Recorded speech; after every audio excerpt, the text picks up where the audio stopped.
बिस्मिल्लाहिर्रहमानिर्रहीम अस्सलाम वालेकुम। सालार मार्केटिंग में तमाम देखने वाले नाजरीन को एक बार फिर से मैं खुशामदीद कहता हूँ। आज के प्रोग्राम में हम डीएचए वैली की एक्सेस के हवाले से आपको गुड न्यूज़ भी देंगे, लेकिन उससे पहले डीएचए वैली में दोछा डैम के ऊपर काम शुरू हो गया है और इसी का ओवरव्यू लेकर आज के प्रोग्राम में हम पेश हुए हैं, जिस पर तफसीली बातचीत करने के लिए हमारे साथ मौजूद हैं जीएम सालार मार्केटिंग मोहम्मद तला हयात खान साहब। अस्सलाम वालेकुम सर, कैसे हैं आप? वालेकुम सलाम। ठीक ठाक, अल्लाह का शुक्र। आप ठीक हैं? अल्हम्दुलिल्लाह सर, मैं ठीक हूँ। आज के प्रोग्राम में सर नाजरीन को गुड न्यूज़ भी देंगे, लेकिन डैम पर पहले बातचीत करेंगे। डीएचए वैली में दोछा डैम के ऊपर काम शुरू हो गया है। तो सबसे पहले सर मैं आपसे ये जानना चाहूँगा कि दोछा डैम कितने एरिया पर बनेगा और इसका इस्तेमाल क्या होगा? बेसिकली ददोचा डैम जो है वो एक वाटर स्टोरेज डैम है और 18,000 कनाल के ऊपर उसका जो रकबा है टोटल, जहाँ से वाटर लेवल स्टार्ट होगा राइज होना, वहाँ से लेके स्पिलवे तक ये टोटल 18,000 कनाल होगा और ये लोगों के पानी की ज़रूरियात को पूरा करेगा। 18,000 कनाल रकबा है डैम का स्पिलवे तक, और इस डैम से पानी की ज़रूरत को पूरा किया जाएगा। डैम के बनने से डीएचए वैली पर क्या मुस्बत असरात पड़ते हैं?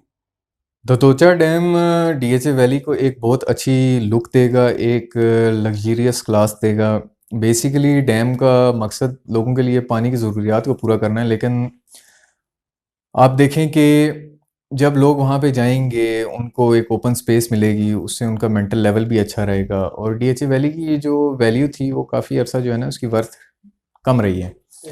बट अभी जब से काम स्टार्ट हुआ है, अल्हम्दुलिल्लाह डैम का काम स्टार्ट किया है, एफडब्ल्यू ने को कॉन्ट्रैक्ट मिला है और नेस्पा की कंसल्टेंसी है और चीज़ें जो हैं वो बेहतरी की तरफ जा रही हैं। लोगों को पता लग गया है कि डीएचए वैली का और डैम का कोई ऐसा ताल्लुक नहीं। डैम का और डीएचए वैली का आपस में कोई तलक नहीं। सर मुझे ये बताइएगा, डैम ने कितना मुतासर किया है डीएचए वैली को? नहीं, डैम की वजह से ऐसा कोई इफेक्ट नहीं पड़ेगा। पिंडी इस्लामाबाद एक अल्लाह का शुक्र है कि इधर पानी की बहुत अच्छी एक मिकदार मौजूद है। अंडरग्राउंड वाटर लेवल जो है वो एक अच्छा है। अगर डैम से फ़र्क पड़ना होता तो बनी गाला पे भी पड़ता, उधर रावल डैम है।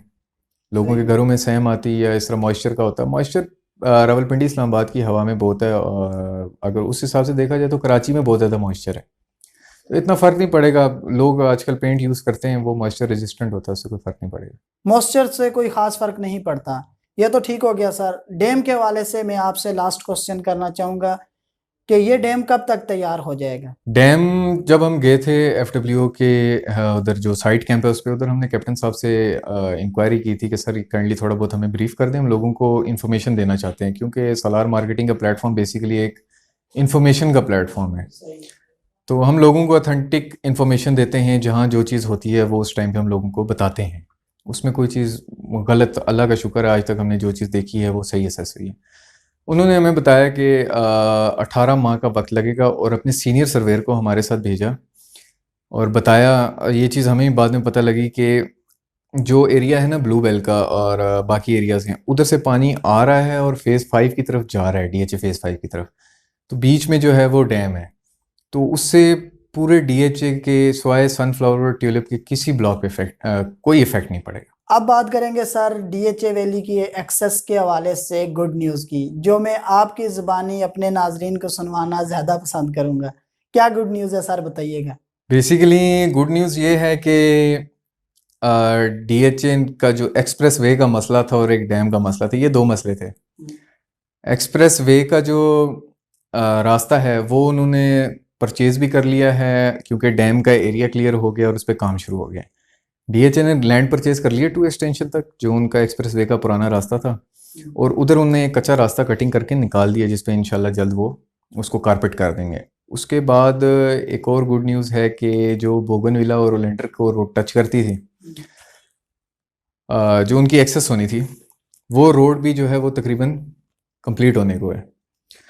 उसके बाद डैफोडिल और ब्लूबेल ब्लॉक लिली होम से जो एक्सेस जाता था, उसका भी उन्होंने कच्चा रास्ता निकाल लिया है और उसके ऊपर कारपेटिंग का काम जारी है। कोई भी बंदा साइट पे जाके देख सकता है ये सारी चीज़ें। न्यू मैप के मुताबिक डीएचए की एक्सप्रेस वे कहाँ से गुजरेगी? बेसिकली जो आपका रेलवे ट्रैक था उससे रास्ता जाता था पहले राइट साइड पे रवात इंडस्ट्रियल स्टेट के साथ, जहाँ पे भी डैम की साइट है, उधर उन्होंने ब्रिज के पिलर्स भी खड़े किए थे। बट अनफॉर्चुनेटली या फॉर्चुनेटली कह लें, क्योंकि पानी अल्लाह की नेमत होती है, तो डैम अच्छी चीज़ है, वो है भी एग्रीकल्चरल डैम है, हमें पानी की ज़रूरियात पूरी होंगी। उस डैम की वजह से वो रास्ता ख़त्म हो गया और अब टू एक्सटेंशन से जो एक ऑलरेडी रास्ता दिया गया था, वो रास्ता सीधा जाएगा फेज़ 5 से टू एक्सटेंशन में, टू एक्सटेंशन से ब्लू बेल में। और आप ब्लू बेल की साइड पे एक्सेप्ट फॉर फ्राइडे और संडे किसी भी दिन आप जाके दे सकते हैं कि वो जो उन्होंने ब्रिज बनाना है ब्लू बेल और टू एक्सटेंशन का, उसकी स्लैब्स उन्होंने रेडी की हुई थी बहुत पहले की, उस पर काम नहीं हो रहा था, लेकिन अब उधर जो है वो पिलर्स का काम स्टार्ट हो गया। तो अब आप ये देखें कि बोगनविला ओलेंडर टच हो गए, मैग्नोलिया ब्लूबेल टच हैं ऑलरेडी। उसके बाद लिली होम्स के साथ डैफोडिल ब्लॉक लगता है, वो भी टच हो गया ब्लूबेल के साथ, और ब्लूबेल एंड में जाके टच हो गया टू एक्सटेंशन के साथ। और टू एक्सटेंशन से फेज़ 5 का रास्ता उन्हें ख़रीद भी लिया और उन्हें एक फॉर द टाइम बिंग एक रास्ता बना लिया जिसको वो पक्का करेंगे। तो ये एक बहुत बड़ी अच्छी न्यूज़ है। जो लोग जिन लोगों ने इन्वेस्ट किया हुआ है, बेचारों को बड़ा टाइम लगा, उनको काफ़ी यानी कि ज़हनी अजियत का सामना करना पड़ा। जैसे कि हम सोशल मीडिया पे देखते हैं, चंद फॉरेनर्स हैं वो कहते हैं कि हमें बड़ा वो प्रॉफिट नहीं मिला, कुछ लोग कहते हैं हमें पोजेशन नहीं मिलेगा, कुछ लोगों को डराया जाता है कि जी आप प्लॉट बेच दें नहीं तो इधर पोजेशन नहीं मिलेगा, ये वो। ऐसा वैसा कुछ नहीं है। डीएचए ने आज तक ऐसा कोई काम नहीं किया और डीएचए अपनी बात का पक्का है। जो दो ब्लॉक हैं ट्यूलिप और सनफ्लावर, उनकी एडजस्टमेंट के चांसेस हैं क्योंकि डीएचए कभी भी अपनी वर्थ को नहीं गिराता। ठीक है। और ये एक आप इसे कह लें कि ये एक फलाई काम है। उन्हें डैम के लिए ज़मीन चाहिए थी, उन्हें दे दी, उन्हें केस नहीं लड़ा। ठीक है। तो ये एक बहुत अच्छी चीज़ है। इंशाल्लाह सारे लोग अकोमोडेट होंगे और बेहतर तरीके से। अब सर मुझे ये बताइएगा, डीएचए वैली की एक्सप्रेसवे को बनने में कितना टाइम लगेगा? बेसिकली एक्सप्रेस वे फेज़ 5 की बाउंड्री आती है रेलवे ट्रैक तक। ठीक है। उसके बाद टू एक्सटेंशन स्टार्ट होती है और वो आई थिंक 700 मीटर्स के बाद या 800 मीटर्स के बाद वो ख़त्म हो जाती है। अब वो ख़त्म नहीं होती, वो आगे से उन्हें कच्चा रास्ता निकाला है। इसको निकाले मैंने 2 हफ्ते हुए हैं और लैंड को भी परचेज़ किए हुए मेरे ख्याल से महीना भी नहीं हुआ अभी। ठीक है। अगर ये इस स्पीड से काम करते हैं तो फिर तो इंशाल्लाह जल्द ही ये चीज़ें जो है ना बेहतरी की तरफ जाएंगी। अभी देखें ना, इन्होंने कलर सईदा रोड से एक्सेस दी डीएचए होम्स को स्टार्टिंग में, क्योंकि इनके पास अल्टरनेट नहीं था, डैम का इशू था, काफ़ी अरसे से था। उसके बाद लैंड परचेजिंग का इन्हें प्रॉब्लम आ रहा था थोड़ा बहुत, और ऑब्वियसली वे क्लियर नहीं था, तो ये गवर्नमेंट से हट के कोई भी काम नहीं कर सकता और डीएचए इलीगल काम नहीं करता।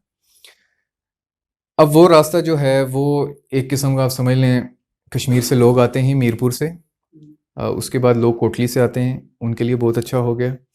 मंगला डैम का रास्ता बिल्कुल साथ ही है, उधर से आप सीधा आगे जाएं, आपको 1.5 घंटा लगता है, आप मंगला डैम की बैक साइड पे पहुंच जाते हैं। ठीक है। उसके बाद जो लोग लाहौर से आ रहे हैं, जेलम से आ रहे हैं, दीना से आ रहे हैं, इन एरिया से आ रहे हैं, इन लोगों के लिए ये बहुत एक अच्छी एक्सेस है। और ये इनको बस ये समझ लें कि कुदरती एक मिल गई है।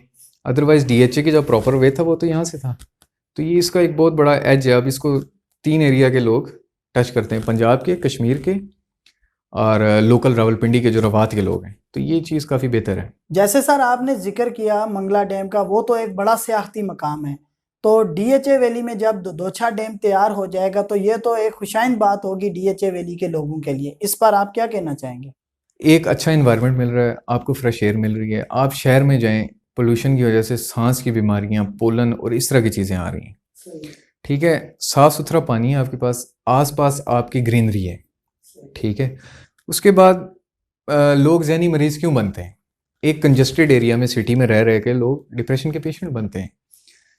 तो ये बहुत एक जहन को सुकून देने वाली चीज़ है। आपके बच्चे हैं, वो बाहर आए, वो घूमे फिरें, ये एक ग्रीन एरिया है। इसको वैली इसी वजह से कहा जाता है क्योंकि ये एक पूरा ग्रीन एरिया है।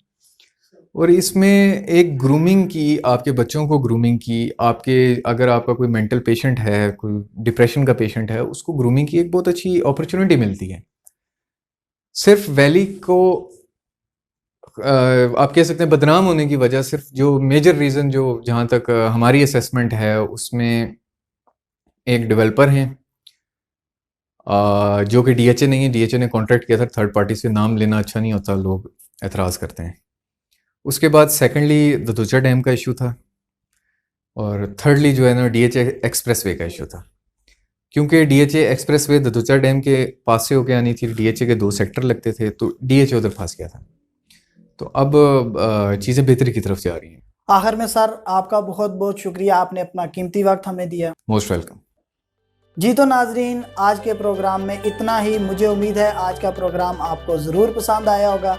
अगले प्रोग्राम तक दीजिए मुझे इजाज़त। अल्लाह हाफिज़।